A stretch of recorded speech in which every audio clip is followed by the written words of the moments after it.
Hi guys, welcome to the Paranam Money podcast again. And this is for the first time that we have the same guest again with us for another podcast.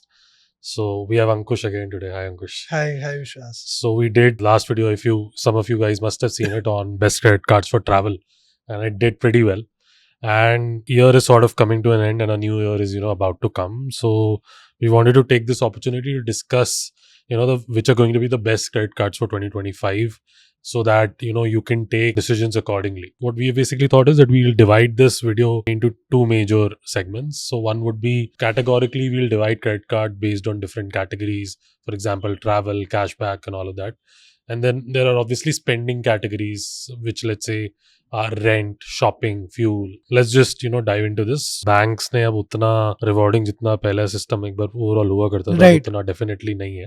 And that even, makes it more, I would not say interesting, but important as to now which cards are you picking up, right? Because पहले ऐसा होता था left, right, center, people were, getting Right. cards here and there. Right. पांच छह cards भी हो गए. But Right. now a lot of consolidation sort of happened. Right. So, let's start with our first category of cards. So, first one, cashback. Yeah. So, cashback generally people want to, because it's sort of a set norm that 5% is the highest that you can get. No card has ever been launched, which let's say goes over 5%, which I'm aware of. So that's the typical one. So I think we can discuss top three in them, which are let's say the top 3 or 4. Right. So 5% is also the top range in the sense that not on every category you'll get 5% cashback. On Right. select categories only you'll be able to get 5% cashback. There are certain cards which will give you 10% cashback also on certain categories. We'll discuss those. So first one is obviously a card like Cashback SBI card. Gives you 1% cashback. That is the base return apart from the standard exclusions that are there. And 5% cashback on online shopping on your spends like Amazon, Flipkart, Myntra, Zomato, Swiggy, Uber. On all online shopping, you'll get 5% cashback. Other spends, 1% cashbacks. No first card, whatever cashback you are earning would be credited to your statement. So, Cashback SBI card is a fairly good card. Very good upper limit also as far as cashback goes. Right. Rupees 5,000 in a month. billing cycle. So very, very good card. Little difficult to get. SBI does not give this card easily.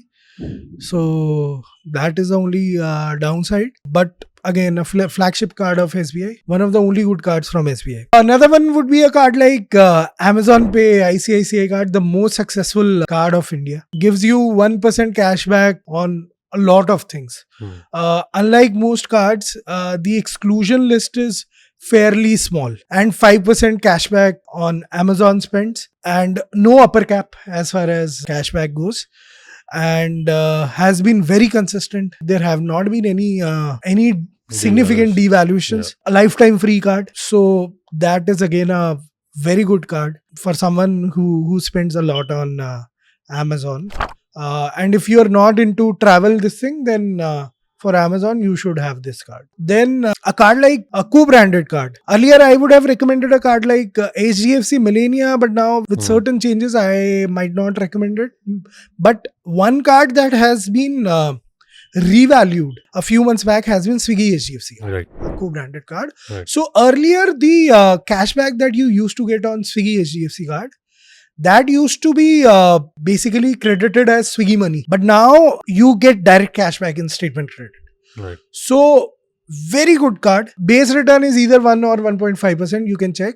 You get 5% cashback on a lot of categories, on a lot of online platforms like on Amazon, Flipkart, I guess Uber, Ola also. You can put the list here, right? And 10% cashback on Swiggy spends, right? And when I talk about Swiggy, it's Instamart, it's Dine Now with a fairly good upper limit of 1,500 rupees. Right. In a billing cycle. So if you're spending up to 15,000 rupees on Instamart, Swiggy and Dine Out in a month, very good card. And there's I think a lifetime free offer going on. A lot yeah. It is being distributed lifetime free on Swiggy. You can check the Swiggy app. You might be getting that offer. So very good card. There have been rumors that Zomato might be launching a card with ICICI, but I'm not sure when that is going to happen or if that is going to happen. Those are just rumors.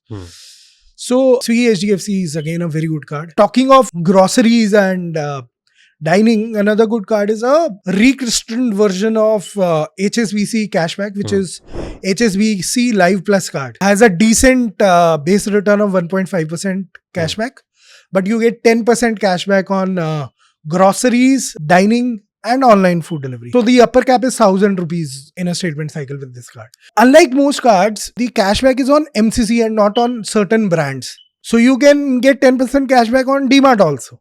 You can get it on Reliance Fresh also. You can get it. So whosoever has that grocery ka MCC, you can get 10% cashback. So you don't need to be attached with a certain brand only. Right. Similarly, dining, if a small time restaurant or a joint also has a restaurant ka MCC, you will get 10% cashback. On both Swiggy and Zomato, you can get 10% cashback. So it's a very good card. So after HSBC, another extremely good card is Airtel Access. So Airtel Access card offers you 25% cashback on your Airtel bills. When I say Airtel bills, that means your broadband bills, your postpaid bills, your DTH, your basically phone recharge, etc. 25% up to 250 rupees in a billing cycle. That means cumulatively 1,000 rupees tak ka jo ye aapka Airtel bill hai, you can pay using this card. And you'll get 25% cashback, which is a fairly good deal, I believe. Apart from that, you get 5% cashback on utility bill payments, again through Airtel app only. Airtel bills also through the Airtel Thanks app. And utility bills also through Airtel Thanks app. You get 5% cashback up to rupees 250. That means kitna hua? I guess 10% cashback on utility bills through Airtel Thanks app up to rupees 250. That means your utility bills like electricity, your gas, your water bill, etc. Bills of up to rupees 2,500 in a billing cycle can be paid using this card, and you'll get a cashback of 250 rupees.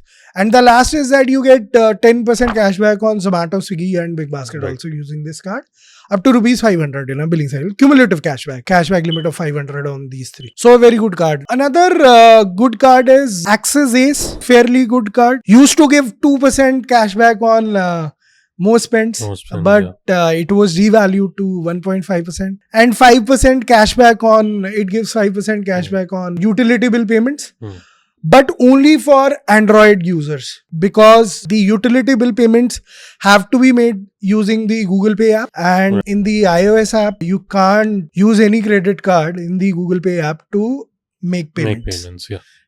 So for Android users, 5% cashback on utility bill payments and an upper cap of 500 rupees in a billing cycle or a calendar month, which translates to bills of up to 10,000 rupees in a month. I think one other card would also have been in this category, but it got devalued very massively, was Flipkart Access.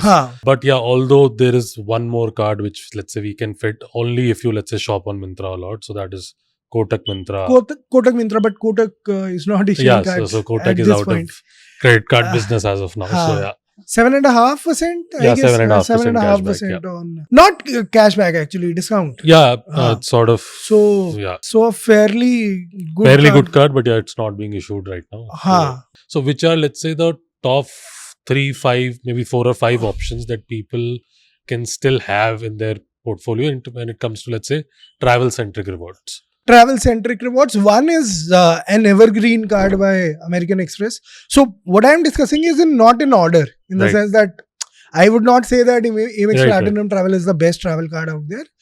But Amex Travel card is an evergreen card. If you will see, there have hardly been any devaluations in the last 7-8 years. Very straightforward card. You need to spend 4 lakh rupees a year on this card. You will get around 48,000 reward points. More if you optimize it, but let's not get into that. 48,000 points translate to at least 48,000 Marriott points, or maybe 20 Taj vouchers worth rupees 24,000, and on top of those 48,000 points you get 10,000 rupees Taj voucher also, forgot to mention. And generally from time to time there are some transfer bonuses also. So Amex has partnership with a lot of airlines and hotels. Generally एक जो bonus हर साल आता ही है, that is related to Marriott. Marriott के साथ ही generally you get the best conversion, ठीक है, in terms of value that you extract from Amex Platinum Travel Card. तो generally 25-30% bonus का towards the end of the year, November, December में आता है, ठीक है, तो 1:1 है, तो 48,000 points that you have accumulated in a year, ठीक है, that can translate to maybe even 65,000 Marriott points, which can get you a couple of nights stay in a property like Western Rishikesh, or maybe a 4-night stay in, अगर India की ही बात करें तो in a property like Aravali in the outskirts of Faridabad. Then 75,000 points get you a 2-night stay in JW Marriott Mussoorie, and 10,000 rupees Taj voucher. Cumulatively, you can extract a return of anywhere close 12 to 13% with this card, which is a fairly good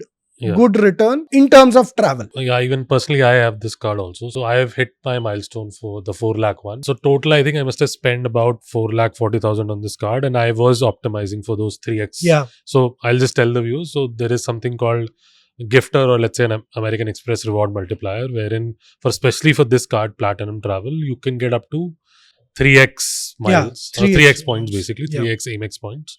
So typically what you do is, if you let's say want to buy something on Amazon, Myntra, so you basically go to that website, it kind of acts as an affiliate in between, and you basically buy the voucher and you add that balance to that particular platform and you get your 3x. And just I think on Platinum Travel, what I think most people miss out on, that you have to at times call or reach out to them for those extra points. So basically, I'll break it down. So straightforward, on spends of 4 lakh rupees in a year, you don't get 40,000 points. So I'll go into the reward structure of the card. So for every 50 rupees that you are spending on this card, you get 1 membership reward point. On spending 1,90,000 points, you are entitled to get 17,500 bonus points. Amex automatically credits 7,500 points. For 10,000 points, you need to get in touch with them either through chat or by calling them. Similarly, once you cross the threshold of 4 lakh rupees, you are entitled to get 22,500 points. Amex automatically credits 15,000. 15,000. We need to check 10 or that. 15,000. It does. So basically, a portion of the points are credited automatically.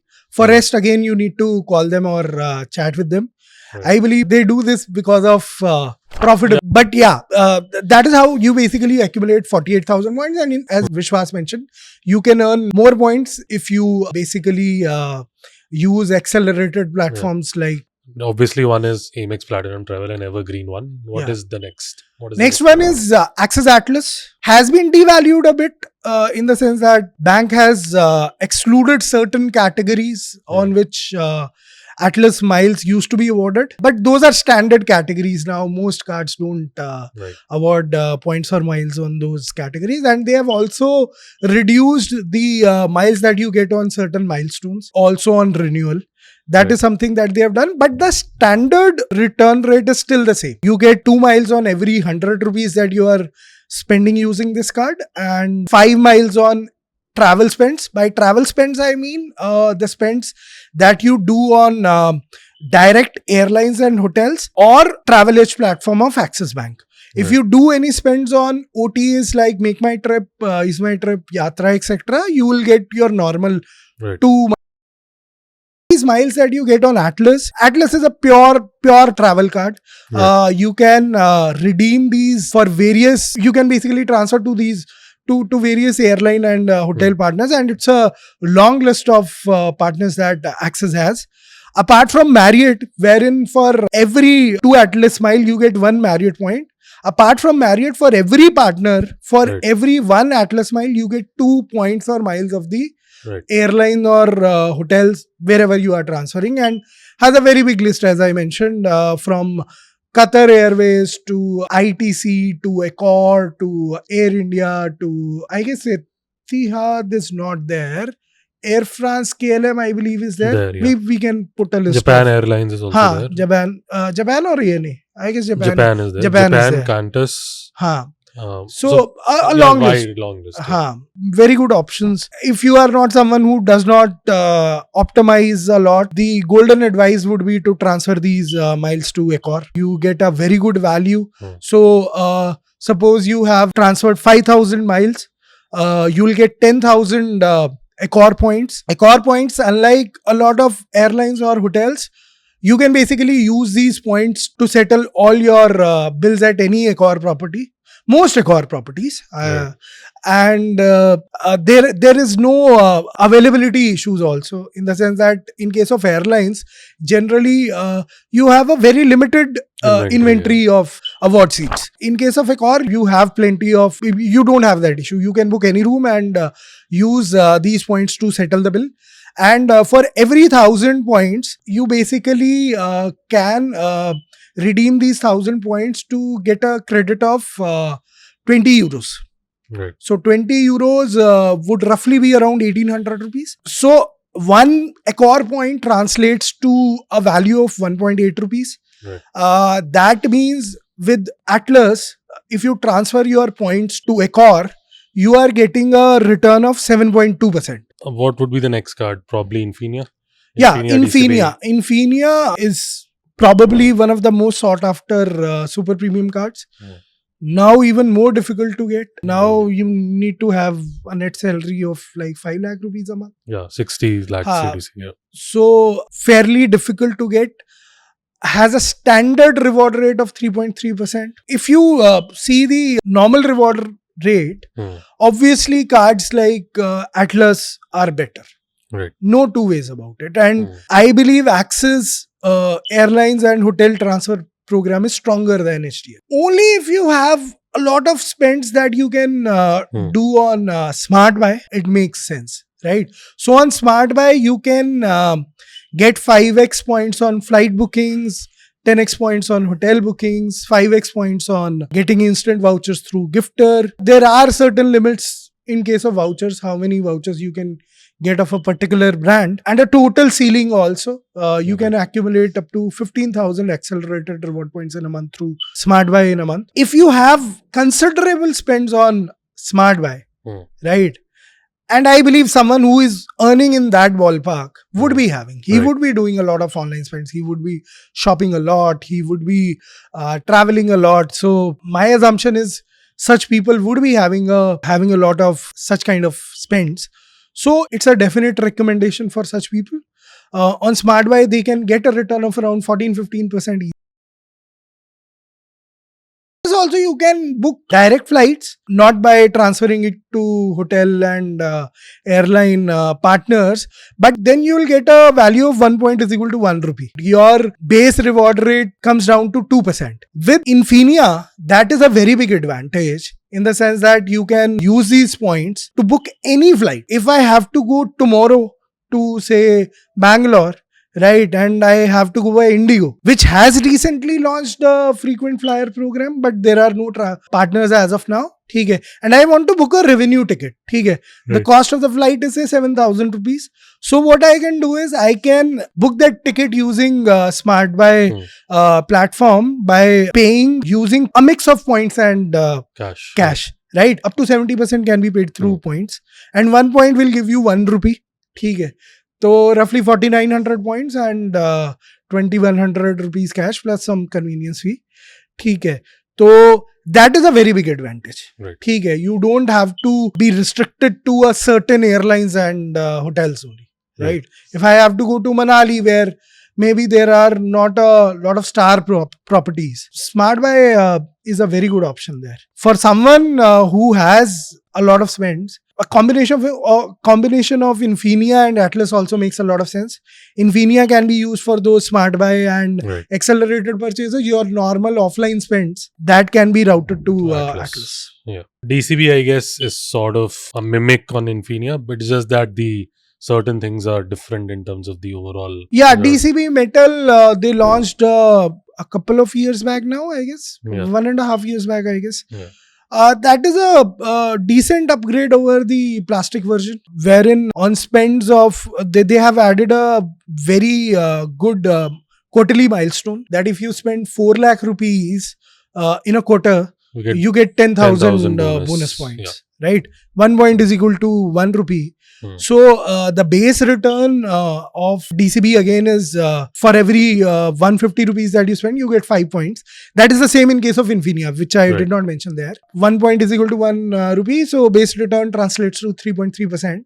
Right. But if you're say spending 4 lakh rupees in a month Hmm. and non-accelerated purchases, so your return on DCB would be significantly better than Infinia. Your return on DCB would be around 10,000 of 4 lakh would be around 2.5%. So it would be 5.8%. Okay, which is even higher than Atlas, non-Accor. Obviously, a lot of people would be able to extract more rewards on Atlas, but a fairly good card. And the advantage with both Infinia and DCB is that unlimited domestic lounges. In case of DCB, I guess it's 6 overseas lounges in a quarter, whereas in case of Infinia, it is unlimited. It's 6 golf rounds in a month or a quarter. Golf, maybe we can ignore also. But unlimited domestic and overseas lounges in case of both DCB and Infinia. Whereas in most cards, in case of premium cards also, like in the case of Yes Bank Marquee and Yes Bank Reserve, now they have introduced spend criteria for getting lounges also. Right. In case of Axis Magnus also, there is a spend criteria. So on your primary as well as add-on cards, unlimited lounges. So very good benefit there. And good thing I see with DCB is that because Infinia now has a different eligibility criteria, an upgraded one. So DCB so far there is no news in terms of the eligibility criteria. So still within the reach of most people in terms of getting that card. Yeah. Where Infinia is better than DCB in terms of rewards is that on instant vouchers you get 3x points on DCB, Right. and the overall limit on accelerated points on DCB metal is 10,000 points in a month, whereas Infinia, as I earlier mentioned, is 15,000 points. Which are, let's say, the top 3 or 4 fuel cards that can. So fuel centric, I guess we discussed in the last video also have. Have a lot of issues in terms inherent problem that on select fuel stations only you will be able to redeem the points that you accumulate. Having given that caveat, SBI BPCL Octane is at the top of the charts as far as fuel. Compared with RBLs, I think some RBL card also, which I think is recently getting launched for fuel. Yeah, I'm not aware of that. If you know, you can sure. speak on that. You can maybe add more info on that. RBL Titanium something, I guess. शायद वो पहले हुआ है already. I'll just maybe check. Till then you can talk about that. BPCL Octane. SBI BPCL Octane is a fairly good card. You can get a value back of around 6.25% on fuel spends up to rupees 10,000, but as the name suggests, only BPCL fuel stations, and obviously you'll get problem as far as redemption of those BPCL points to fuel. ठीक है. Again, there are a few Indian Oil cards like Axis Indian Oil card wherein you'll get 4 to 4.5% value back on fuel spends. Then ICICI HPCL Super Saver is there. Apart from fuel-centric cards, I guess Amex cards on HPCL do make a lot of sense.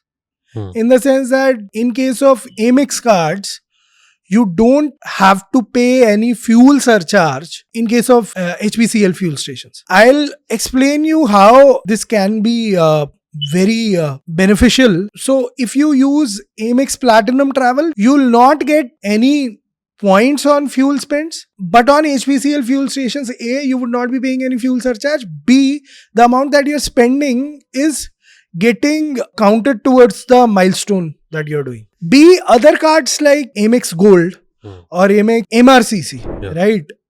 They have certain monthly milestones. In case of Amex Gold, on doing 6 transactions of 1,000 rupees each in a month, of at least 1,000 rupees each in a month, you get 1,000 bonus points. So these 1,000 points would translate to around 580 rupees if you use it against Taj vouchers, or 1,000 Marriott points. So a roughly return of around 6 to 7% can be extracted. And if you see this card vis-a-vis fuel cards, points redemption would not be a problem. So if you are someone who has a HPCL fuel station nearby and that fuel station accepts Amex cards and you are spending 6 to 8, maybe 10, 20,000, you can get one or more Amex cards. Similarly, in case of MRCC card also, 4 transactions of at least 1500 rupees each give you 1000 bonus point. And on spends of 20,000 rupees in a month, you get additional 1000 bonus points. But for these 20,000 spend, you need to enroll separately, that you would be spending 20,000 rupees and then only you'll be getting 1000 bonus points. So someone who is spending maybe around 20k on fuel every month, and there are people who do that. Yeah, obviously. You get 2000 points, which can translate to a return of around 5 to 6% easily, which is a fairly good value in my opinion. Yeah, so the card that of the RBL one that I was talking about is RBL Extra credit card, which let's say they've recently launched. So 8.5% is what nice. they are claiming. So obviously it's an outlandish one. Will get devalued at some point, I believe. But yeah, this is just to grow their portfolio of cards so that but they can compete. Is it in partnership with any IOCL? Yeah, IOCL. It's IOCL, and there's a capping also. So I think for maximum reward that you can stretch are at the spends of 13,000 on this card, the 13,000 monthly spend. Beyond that, it would start to give you diminishing returns. So because there are caps on that. So yeah, so RBL Extra is something that you can also check out. And so fuel is done. So I think apart from categories, maybe we can now move to individual spending categories. Although we have discussed a few already. Dining we have discussed. Grocery and we have discussed. Utility bills also is kind of covered through Axis Ace and Airtel. Forex is also, one category which a lot of people have spent a lot on. Yes. Right. Forex, one card I already mentioned, Axis Olympus. Right. In terms of super premium cards, there is this thing called Forex markup, right? So every spend that you do in international currency, whether in India or when you are traveling abroad, there is this thing called Forex markup that is charged, which ranges from 0% to 3.5%, right? Excluding of GST. Right. Most cards would charge around 3.5% plus GST. So on most cards, especially the entry level and cards which are in the medium segment, you would find that you'll get negative returns generally. But in terms of super premium cards, there are certain cards wherein you can get positive returns. Right. So I'll first talk about super premium cards wherein you can get positive return on Forex spends. And then I'll come to certain cards which have zero fee or low fee and which have zero Forex mark. So starting with super premium card, first would be Axis Olympus. I've already discussed that. The best, I guess, in the market currently. Second would be, would ideally be Amex Platinum Charge card, because you get 3x points on Forex spends. For every 40 points that you get, for every 40 rupees that you spend on that card, you get 1 MR point. That translates to around 7.5 points on every 100 rupees that you're spending. So even if you reduce around 4% Forex markup, you'll get decent return. But again, platinum charge cannot be recommended. Very expensive card, 66,000 plus GST is the fee, and only for Forex it cannot be. Similarly, Axis Reserve gives you decent return, but again, only for Forex cannot be recommended. So would not get into the details of that card. HDFC, Infinia and Dynasty Club Black are very good. In the sense that they have reduced Forex markup of 2% plus GST, I guess. So that is around 2.2%. No, 2.4%. And their base return rate is 3.3%. So 0.9%. Right. But HDFC has this program called Global Value Program. If you enroll in that program, I guess its fee is 199 rupees plus GST a year. Right. You can check that. You can get up to 1,000 rupees cashback on Forex spends. Right. 1% cashback up to rupees 1,000 on Forex spends if you are enrolled in Global Value Program. Right. So for someone who has these cards and has decent Forex spends, should enroll for this program. Right. And their actual return rate would jump to around 1.9. Infinia and DCB are very good for Forex spends. Now coming to basically entry level cards which have zero Forex markup. A couple of such cards would be RBL World Safari is one. RBL World Safari has a fee of 3,000 plus GST. Yeah, it's not lifetime. Ixigo AU card. Ixigo AU. And they are giving it lifetime free. And Scapia. Yeah. Scapia is also lifetime free. Another thing that I would like to mention, just going a bit off the tangent about Scapia is that Scapia has come up with a very innovative and a very nice thing when you basically are traveling and when you are Right. at airports. On certain airports, you can spend anywhere as far as dining goes, and they'll reimburse the amount as Scapia points up to 1,000 points. So if you're spending 1,000 rupees on, say, a subway, assuming that it is there in that list, you're spending 500 rupees there. You'll get 500 Scapia points. Right. You can use those Scapia points in booking your flights, hotels, and even buses. Buses Right. are also supported on Scapia Scapia. now. Yeah. So Scapia also it's a very different card in comparison to most other travel cards. But for zero Forex markup, these two cards are fairly good. Did IDFC First Wow also give? Yeah, IDFC First Wow also has zero Forex markup, but it's a secured card. Oh yeah, it's an FD based card. It's an FD When you based do an card. FD, then- So yeah. since you mentioned, I can think of IDFC Vistara card and in general Vistara cards, right? Right. So a lot of people would be having this question that what they should do with Vistara cards. So as of now, no new cards are being issued, right? With the merger of Vistara and Air India, no new Vistara cards are being issued. Whatever points and vouchers, etc., that you were getting with Vistara, now you would be getting those in case of you would be getting Air India Maharaja Club points. Right. And the other things remain the same. Right. For, I guess, a year or a year and a half, this is going to be the case. But I am expecting Air India to start launching new cards. I think if you have a lot of Forex spends, then obviously, and you don't want to, balance it out with rewards and everything, then RBL World Safari or these two lifetime free cards are definitely the ones that you can explore. Correct. Neo Global is also there. Yeah, Neo Global is also, yeah. Acceptability sometimes becomes a challenge with these cards, with fintech cards. Yeah. For some reason, I've seen that acceptability is a little challenge in certain countries. Right. But nonetheless, decent cards. Any other spending category we are kind of missing? Insurance, I guess. Insurance spending. Insurance in case of cashback, I already mentioned Standard Chartered Smart Card.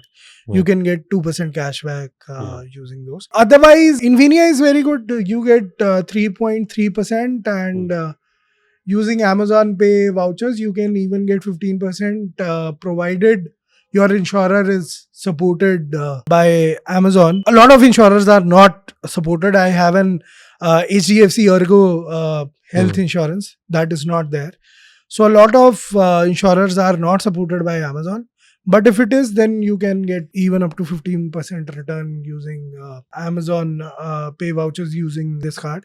And if your insurer is supported, then obviously Infinia is good, DCB is good.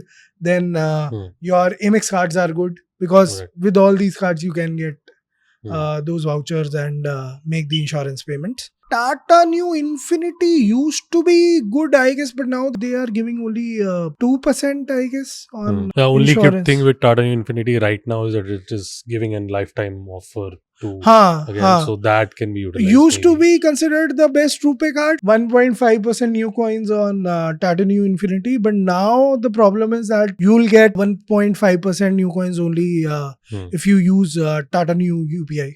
Right. Which is fairly buggy, to be honest. So the charm that was there with Tata New Infinity HDFC cards have kind of diminished. I think one spend category I can think of which we haven't covered is movies, or let's say.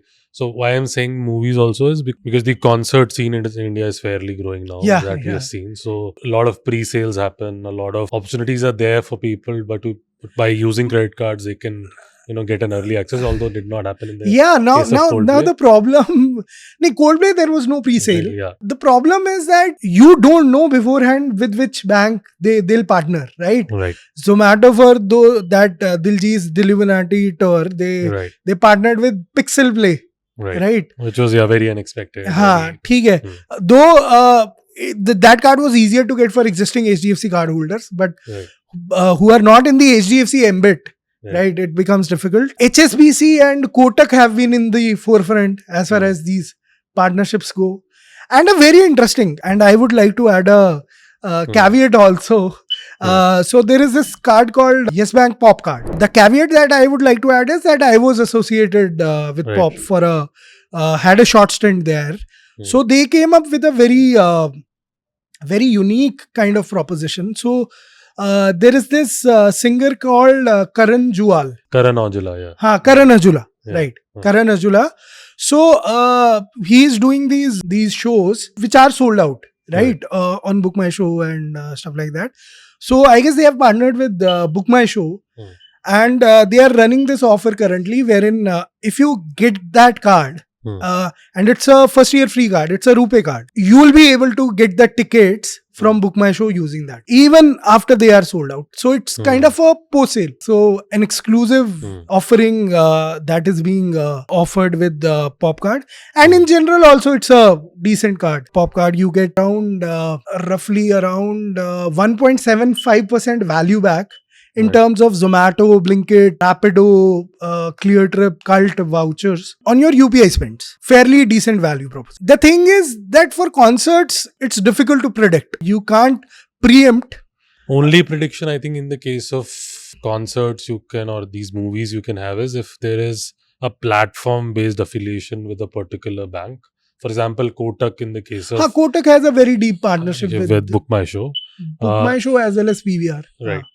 So I think in that sense only these make sense. Otherwise, yes, it's if it's an independent thing like Zomato did. But I do have a feeling that even for Zomato, or let's say anybody who's entering in the scene, will kind of have their kind of loyalties attached to it in terms of their credit card play.